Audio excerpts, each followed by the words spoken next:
I know something you don't know, an eerie voice whispered in a sing-song way.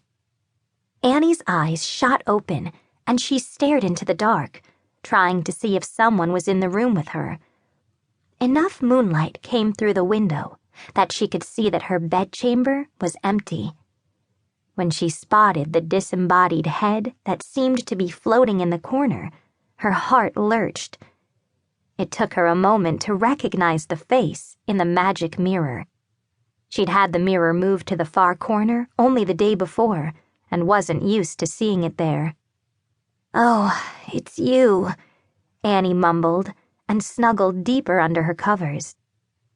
"Unless the castle is about to fall down around our ears, I don't want to hear about it. I'm getting married tomorrow and I need my rest. Don't wake me again until morning." "Well, if that's the way you're going to be," the mirror declared in a huff, "I won't tell you even if you beg me to." "Beg you to what?" Annie murmured, nearly asleep again. "I'm not saying," replied the mirror. But Annie didn't hear. She woke the next morning with the nagging feeling that the mirror had something important to say the night before. For a moment, she thought about getting up and asking it, but there was a knock on the door, and Lila peeked in. "Are you awake?" Lila asked. "Just barely," Annie told her, brushing her hair back from her face. "You're up early." "And you should be too," said Lila as she opened the door the rest of the way. She came in bearing a tray and used her foot to push the door closed behind her.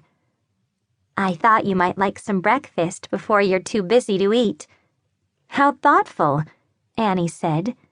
"But it looks as if you've brought enough for two. Would you like to join me?" "I was hoping you'd ask," Lila said with a grin. While Annie sat up and plumped the pillows behind her, Lila carried the tray over and set it on the bed.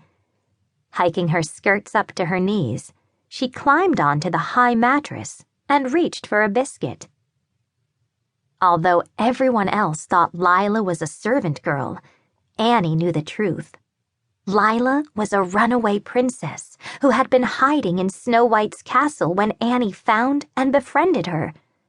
Before Annie had brought her to Treecrest, Lila had dressed in dirty clothes and smelly furs, hoping to hide her identity. Annie had made her bathe and wear nicer clothes, although Lila insisted that she still had to hide among the servants. "Are you sure I can't convince you to change your mind about coming to the wedding?" asked Annie, before taking a sip of cider. "The servants won't be there, and I don't want to stand out in any way. You've done so much for me, and I'll be forever grateful, but I still have to be careful. If anyone recognizes me and word gets back to my father, I'll have to run again. Now that I no longer look like a drudge, I worry that someone is going to recognize me every time someone new comes to the castle. When that silk merchant came from Westerling a few weeks ago, he stared at me so long and hard that I was certain he knew who I was." "But he didn't say anything to you, did he?" said Annie. "I'm sure you imagined it." Lila shrugged. "Maybe, but I still don't want to do anything that will make me stand out." "If you insist," said Annie. "Here, have another biscuit. You're too thin for your own good. I think you should—" Suddenly, the door popped open, and a figure no taller than Annie's knee skipped into the room.